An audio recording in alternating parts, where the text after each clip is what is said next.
Abirora Patrick de son prénom contre monsieur Kevin Jousset, décembre prochain, PFL Lyon. Je suis tellement hypé les gars, tellement content.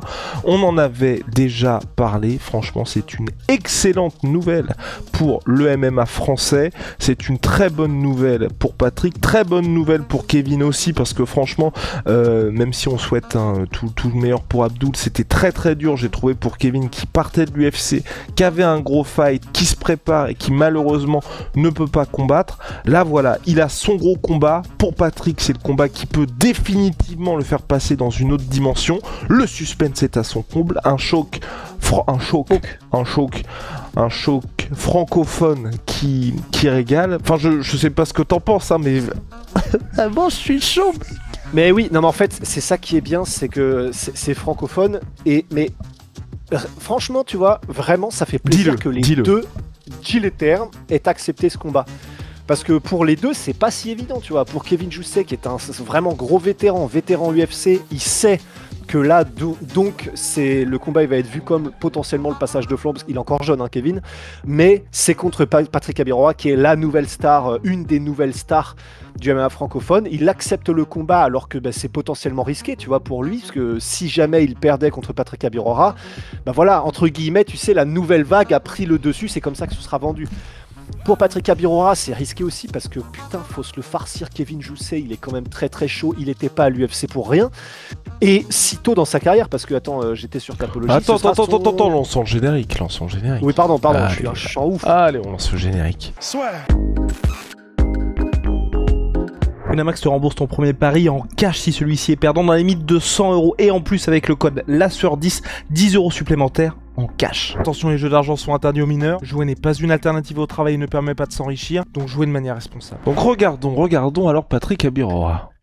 Patrick Abirora, il est à 7-0. Il a fait là 2 combats au PFL. Donc un combat à reste, 2 combats au PFL. 3 combats au PFL. Mais effectivement, passer de, entre guillemets, ça, qui est en gros, ça veut dire qu'il était sur sa lancée, là en termes de MMA, d'abord francophone, mais européen, il était sur une grosse lancée. Mais là, il prend un mec qui est dans son prime physique, en la personne de Kevin Jousset, qui sort tout juste de l'UFC. C'est vraiment un énorme step, et il le prend, il y va. Donc en fait, pour les deux, je suis vraiment heureux en tant que fan que les deux soient en mode on y va, on est chaud. Ça fait un combat avec grosse inconnue. Il y aura des enjeux. Vraiment là, ça fait plaisir. On a un peu l'impression de retrouver les combats qu'on avait, tu sais, à l'époque prime de Ares, quand il y avait tous les combats qu'on voulait, quoi. Exactement. Ah non, mais c'est pour ça. C'est pour ça que je kiffe. Vraiment, c'est top parce que Kevin Jousset, là voilà, c'est pour rester, comme tu l'as dit, il est dans son prime et d'avoir ce gros combat pour montrer que oui, il y a une vie après l'UFC. Et du côté de Patrick, vraiment, là où ça me surprend et agréablement, c'est qu'il était toujours en montée, donc il pouvait continuer de prendre des vétérans comme les Danny Roberts, si je ne m'abuse, lors de son dernier combat, des gars comme ça. Et c'est vrai qu'à ce moment-là, et quand vous connaissez le public français, regardez ce qui s'est passé pour Baki, regardez ce qui s'est passé pour Cyril contre John Jones, ou en cas de défaite, on oublie tout ce que vous avez fait précédemment, ça n'existe pas, de mettre tout ça face à un mec qui, oui, Kevin Jousset, c'est un vrai test, mais je pense qu'à part les fans hardcore ou ceux qui connaissent vraiment le MMA, le grand public ne le connaît pas. À ce moment-là de sa carrière, quand t'es aussi jeune, de faire ça et de faire un peu tapis, chapeau. Ouais. J'étais juste surpris, c'était parce que je m'attendais à ce que, comme d'habitude, vous le savez, on va sur Fight Matrix pour voir les classements. C'est que Patrick est devant Kevin Jousset. Il est 180e welterweight, Patrick Abirora, et Kevin Jousset est 193e welterweight, mais il était monté, son meilleur classement, ça a été 104e. Donc peut-être que là, Kevin, il paye ses 2 défaites consécutives et sa relative inactivité depuis, c'était le mois de février, je crois, ou janvier, pour son dernier combat UFC. Février. Ouais, effectivement. Oh purée, ouais, je suis surpris aussi. Parce que on rappelle que son bilan à l'UFC, c'est 2 victoires, 2 défaites à Kevin Jousset, mais donc il a commencé par 2 victoires, et dont une contre Kiefer Crosby par finalisation. Donc c'est effectivement étonnant, mais en même temps, ouais, c'est là où c'est bien géré effectivement la carrière de Patrick, c'est que il est monté comme il fallait, en prenant les adversaires qu'il fallait, et c'est exactement ce qu'il faut faire, hein, ce qu'a fait Patrick. C'est-à-dire que là, que son dernier combat ce soit contre Danny Roberts, qui est un vétéran UFC lui-même, c'est juste qu'il était sur une série compliquée, puisque avant Patrick, il était déjà sur 3 défaites d'affilée, mais et puis qu'il n'avait pas combattu depuis. Mais ça reste un vétéran UFC. Donc je suis surpris aussi. En fait, je suis surpris aussi que sur Fight Matrix, il soit devant, mais du coup, d'autant plus impressionné par le fait que Patrick prenne ce combat en mode bah les couilles, on y va. Parce que pour le coup, là, vraiment, c'est dans la pente naturelle, mais c'est juste que là, il fait un énorme saut d'affilée, alors qu'il aurait pu y aller un peu plus tranquille et continuer tranquillement son chemin, quoi. Complètement. Et donc de retour là, il a soigné ses bobos côté Patrick Abiroa. Kevin Jousset, c'est vrai que là il y a même Carlos Hulberg lors d'une conférence de presse organisée par l'UFC qui expliquait que Kevin Jousset était vraiment très très chaud. Donc c'était la question en gros, qui est-ce que, enfin tu sais, en cas de, je crois que c'était attaque de zombies ou un truc comme ça, qui est-ce que t'aimerais avoir avec toi? Il avait mentionné Kevin Jousset. Vous le savez, Kevin Jousset s'entraînait également avec Israël Adesanya, et c'est vrai que du côté de Kevin, j'ai l'impression qu'entre le Kevin qui s'entraîne, où tout le monde dit c'est un monstre absolu, et celui qu'on a vu dans la cage, il y a toujours eu un certain gap.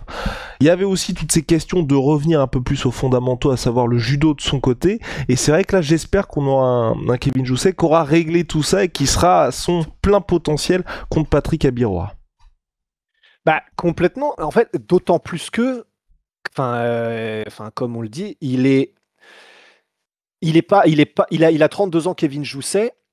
Ce serait absolument pas déconnant que, mettons, je sais pas, qu'il reste là vraiment dans son prime physique pendant peut-être 3-4 ans, et puis après, inévitablement, parce qu'on est humain, et puis que ce sont des catégories, les welterweight, où c'est pas les poids lourds, où tu peux avoir 40 piges et y être comme les Cormier et les Miocic. Bah, il a encore 3-4 ans où il sera vraiment probablement dans son prime physique. Là, il peut relancer un run, Kevin Jousset. C'est-à-dire que là, les deux ont à gagner. Kevin Jousset, ce qu'il a à gagner, c'est prendre un gars qui a une grosse hype en la personne de Patrick Abiroa, qui est invaincu en professionnel. Si jamais Kevin Jousset arrivait à battre et potentiellement finaliser Patrick Abiroa, il prend un énorme boost d'image. On sait que les plus grosses orgas, si jamais l'UFC y sont sensibles, donc le PFL évidemment aussi. Là, pour Kevin, c'est aussi l'occasion, et il le peut, s'il y a à gommer des choses et rectifier des choses, effectivement, qu'il voudrait rectifier, commencer par ça et relancer un espèce de run vers, ça dépend ce qu'il veut, soit le titre PFL parce qu'il est sous contrat, soit ensuite, peut-être à terme, potentiellement repartir à l'UFC, retenter un run. Mais il n'est pas au crépuscule de sa carrière du tout, Kevin Jousset. C'est vraiment là qui est intéressant. Absolument pas, et je trouve que, tu vois aussi, le fait de passer d'Abdul à Patrick Abiroa, même s'ils n'ont pas du tout, évidemment, les gars, les mêmes forces, mais pour un Kevin qui a particulièrement bossé son sol dans la préparation contre Abdul, c'est pas une mauvaise idée, tu vois, de se dire que là, je crois qu'il était parti, j'ai peur de dire des bêtises, je crois qu'il était en Thaïlande là ensuite, tu vois, de revenir à ça et de se servir de tout ce que t'as fait dans la préparation contre Abdul pour un Patrick Abiroa qui est, il est vrai, très complet, mais surtout connu pour ses capacités à finir ses adversaires debout. Ben ouais, c'est vrai. En fait, les deux étaient des match-ups hyper intéressants, que ce soit contre Abdul ou là contre Patrick. Contre Abdul, ça aurait été un truc de zinzin en termes de grappling, parce qu'effectivement, revenir et être en mode je vais revenir à mes bases qui sont le judo, les sports de préhension, et tu prends Abdul pour commencer ça, bon courage. Mais là, c'est d'un autre, c'est différent comme inconnu, mais effectivement, du coup, là, je suis encore. Enfin, pas encore plus. Je suis autant hypé parce que donc j'ai envie de savoir si c'est son game plan. Parce que maintenant, il s'entraîne aussi chez Aldric, je crois, Aldric Assata à Nice. Si c'est leur game plan de mettre vraiment plus l'accent sur les sports de préhension, etc., j'ai trop envie de savoir, est-ce qu'un Patrick Abiroa qui se prend un vétéran UFC encore dans son prime physique comme Kevin Jousset, est-ce qu'il arrive à arrêter ça? Est-ce qu'il arrive à arrêter un mec dont c'est le background, qui a décidé qu'il a le niveau UFC et qui a décidé qu'il allait revenir à tout ça? J'ai vraiment envie de savoir. Et puis, oui, c'est pas comme si c'était facile à prendre debout non plus, Kevin Jousset. Hein. Mais c'est pour ça, vraiment non, là, on dit quand ça va pas, faut dire aussi quand ça va. Là, le PFL, bravo, vraiment le PFL, bravo. Ouais, grave, et carrément. puis honnêtement, hein, la carte qui était bon, le main co-main, c'est dégueulasse pour nous Français, mais je veux dire, là, le fait d'avoir ça et d'avoir Patrick contre Kevin en co-main, puisqu'on a, je crois, Chris Cyborg qui va défendre sa ceinture et Renan Ferra contre Nemkov, qui est le main event. Là, je dis pas mal du tout.